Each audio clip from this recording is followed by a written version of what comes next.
السلام عليكم ورحمة الله وبركاته. اللهم صل وسلم وبارك على سيدنا محمد. اللهم ارحم أمي وأبي وجميع أموات المسلمين، اللهم آمين.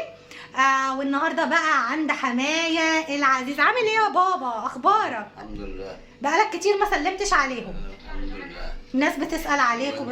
انتوا عاملين ايه؟ كويسين الحمد لله. الحمد لله. عامل ايه في الشتاء ده؟ والله سعان. سعان؟ ما بقدرش انزل السنة. يا عيني يا عيني يا عيني يا عيني. عايز تقول لهم حاجة؟ اشتكي اشتكي اشتكي للناس يلا. هو يا جت على الناس اللي هنا. الشكوى لغير ربنا مذلة. هتقول لهم ايه بقى؟ هنقضي النهارده اليوم مع بابا. مش هتقول حاجة، قول لهم كل سنة وانتم طيبين وسنة جديدة سعيدة عليكم. كل سنة وانتم طيبين. وسنة جديدة سعيدة عليكم. سنة جديدة عيد عليكم. ان شاء الله ان شاء الله ان شاء الله تدخل كده السنة الجديدة كده بحاجات حلوة كده وتفاؤل وسعادة وكل حاجة حلوة، صح؟ ان شاء الله. ان شاء الله. عايز حاجة تانية؟ شكرا. مش هتقول لهم ما تنسوش؟ ما تنسوش كمان؟ ايه؟ تحطوا ايه؟ ايه؟ ما تنسوش تحطوا ايه؟ ما تنسوش تحطوا ايه؟ لايك. لايك حرام عليك. لايك عماله احفظ لك فيها بقالي سنين. لايك لايك يا بابا. لايك يا حبيبي. لايك. يلا بقى. وبس خلاص. ما عملش. لا بهاء ما عملش لايك. خلاص بقى يا جماعه، يلا بينا نشوف هنقضي يومنا ازاي مع حماية العزيز زي ما انتم شايفين. والحمد لله بيضحك النهارده ومبسوط اهو. هو كل ما اجيله انا صراحه يضحك، اما صراحه بقيت سلايفي لما بيجوله بيفضل مكشر كده يعني بيطفشهم. انا عامل ايه؟ انت بتحبني انا صح يا بابا؟ ان شاء الله. ان شاء الله. ايه؟ قول لي بحبك. ان شاء الله. لا قول بحبك. بحبك. بالاكراه دي يا جماعه، بالاكراه. لا. يلا استنوا بقى بقيه الفيديو كده وشوفوا روتيننا النهارده هيبقى عامل ازاي عند حماية العزيز. يلا. وبصوا حياة طبعا جايباها من الحضانه، نامت شويه بس برضو لسه. ايه حيوته؟ كلميهم. هتفضلي نايمه كده؟ عايزه تنام. عايزه تنام. قضت على الناس كلها اللي في الحضانه صح؟ ايه ده؟ دي نامت. لا وطبعا وعد اللي زهقانه دايما من نفسها ومخنوقه عايزه تروح. عايزه تروح على طول. بصوا وعد تقوقعت في القوقعه بتاعتها. بس ويلا بينا نبدا يومنا ونشوف هنعمل ايه. يلا بينا على المطبخ. بصوا اول ما دخلت على طول حطيت ميه عشان المكرونه، لان احنا هنعمل النهارده مكرونه بالصلصه، وكمان حمرت البصلايه لان احنا المكرونه هنا يعني بنسبك لها، بنحط بصلايه تخليها اللون البينكي ده كده او اللون نخليها لون ذهبي، وبعد كده ننزل عليها بالطماطم. وتعالوا هنا انا ضربت اهو الطماطم بتاعتنا اهو زي ما انتم شايفين اهو. تمام. يلا بينا هكمل معاكم الفيديو واحده واحده ومن غير كمان مونتاج خالص. وهنا بقى اخدت اللون اللي انا عايزاه اهو. يلا نحط الطماطم. يلا بينا اهو الشفشق الشفشق الشفشق. يلا هنرميه هنا. يلا بسم الله. هنحط بقى ملحنا والكمون والفلفل الاسود. وهنا الميه غليت هننزل المكرونه.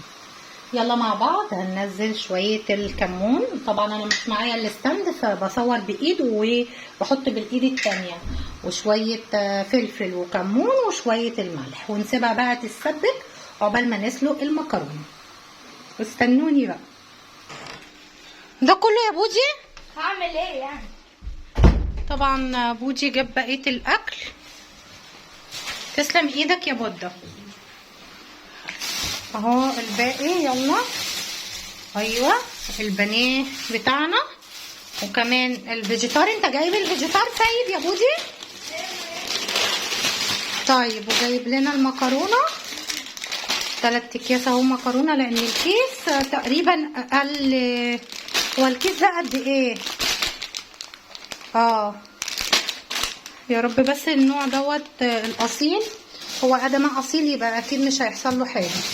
بس كده اهو. يلا يلا بينا نكمل بقيه الاكل بتاعنا. هحط المكرونه بقى في الميه اللي هي طلع عينيها وبتغلي دي، ونغسل بقى البانيه ونيجي نتبله مع بعض. يلا بينا. وهو هنا بقى بشرت البصلايه ناعم جدا، وهنا معايا بيضتين. استنوا، في واحده اتدحرجت اهو، معلش بقى عشان مش معايا الستاند. وغسلت البانيه حلو، وهنا الفيجيتار على الدقيق هحطهم هنا. يلا نحط التوابل مع بعض.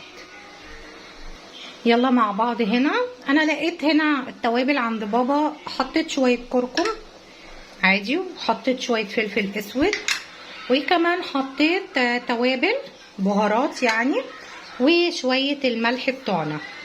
تمام. وهنزل البيضتين هنا دلوقتي حالا. يلا بقى هنضرب ده كله كده مع بعض اهو بالشكل ده كده.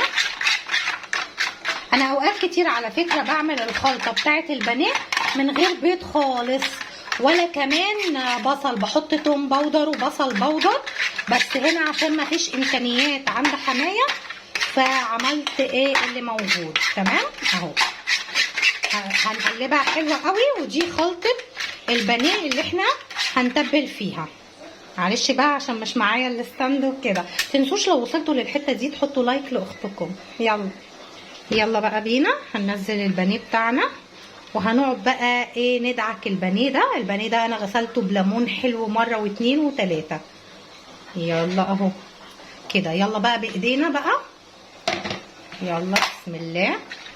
عشان بس بصور، هقعد بقى طول الفيديو اقول لكم انا بصور بايد وبعمل بالايد التانيه، وما تنسوش تحطوا لايك.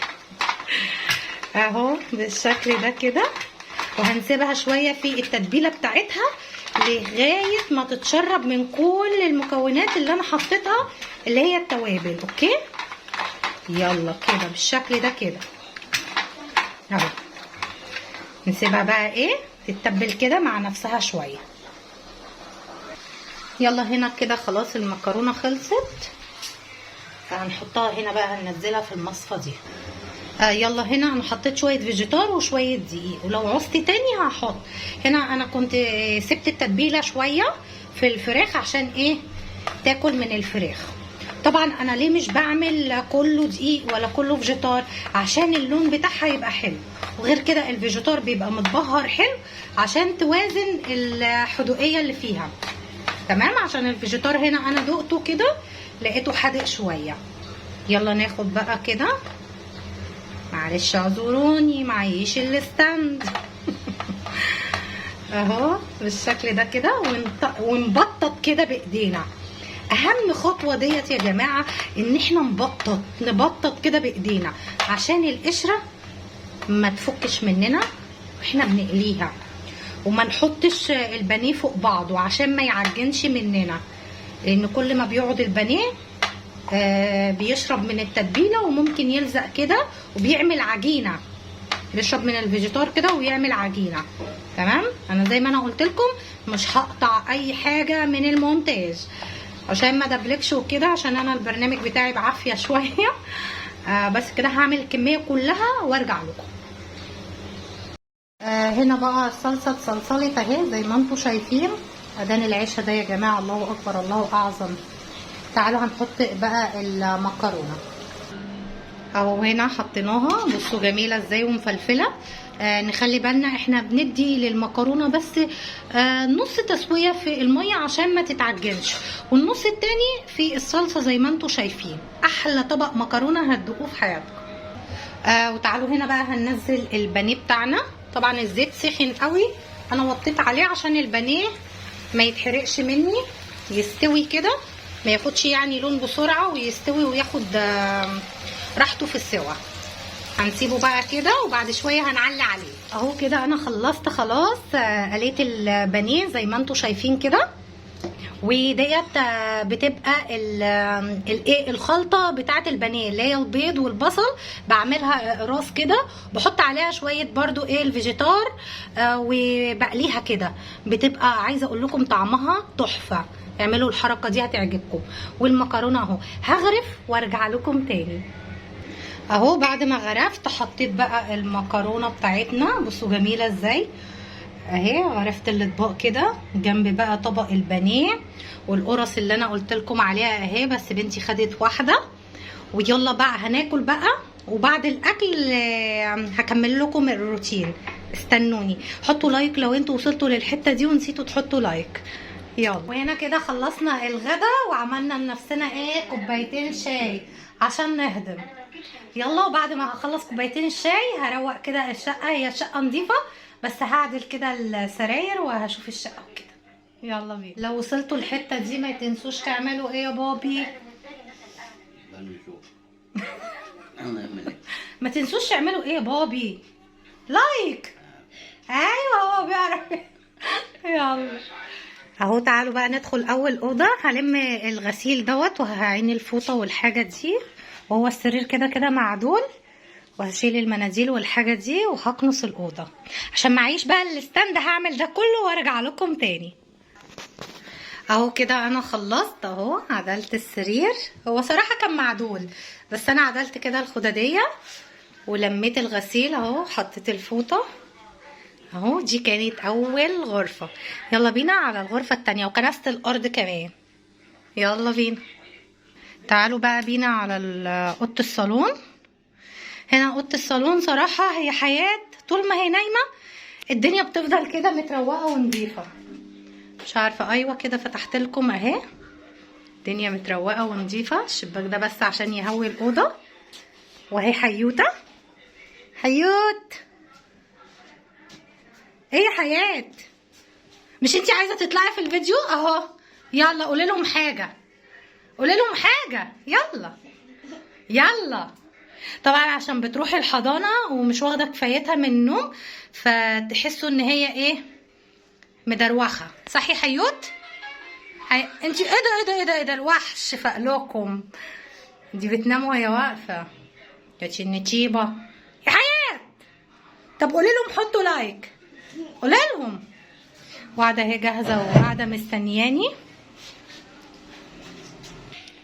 اهو. بس كده انا عدلت كده الصالون شويه وكنست الارض كده، وهنا اهو البوت بتاعي محطوط على جنب. وتعالوا نشوف بقى الغرفه الثالثه اهي. ودي الاوضه الثانيه.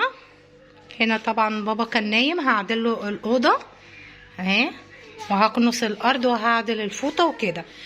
ثواني بقى هفصل وارجع لكم تاني. وهنا كده عدلت السراير زي ما انتوا شايفين كده اهي، وكنست الارض وحطيت الفوطه مكانها. بس كده الروتين عندنا كده سريع وسهل كده وبسيط، لان الدنيا بجد زي الفل. ربنا يخليك يا قطه، بجد انتي اللي بتتعبي معانا خالص في الروتين بتاع شقه بابا. يلا بقى نسلم على بابا ونمشي. وهنا بقى المطبخ اهو، مسحت البوتاجاز مطرح ما عملت. وهنا اهي الترابيزه زي الفل، والحوض برضو فاضي مفهوش اي حاجه. ومسحت المطبخ وبس كده. وده كان روتين النهارده. تعالوا بس نخرج على الصاله بقى. خلاص، وده الصاله.